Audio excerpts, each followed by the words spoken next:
আসসালামু আলাইকুম রহমতুল্লাহি বারাকাতুহ। যারা অল্প পরিমাণে মুরগি পালেন, 2-4 20টা 10টা করে মুরগি পালেন, তাদের জন্য আপনারা চাইলে এভাবে বাচ্চাগুলোকে ব্রুডিং করে নিতে পারেন। ছোট্ট একটা বক্সে একটা লাইট, 40 ওয়াটের লাইট, সাথে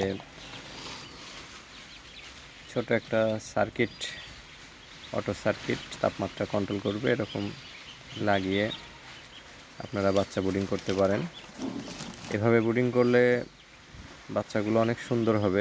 মূলত শীতের সময় আমরা ব্রুডিং নিয়ে অনেক ঝামেলা করি, তো আপনারা চাইলে এভাবে বাচ্চাগুলোকে ব্রুডিং করে নিতে পারেন। মাশাআল্লাহ, এভাবে ব্রুডিং করে আমি অনেক ভালো ফল পেয়েছি। বাচ্চাগুলো অনেক সুন্দর আছে, পরিপূর্ণ বৃদ্ধি আছে।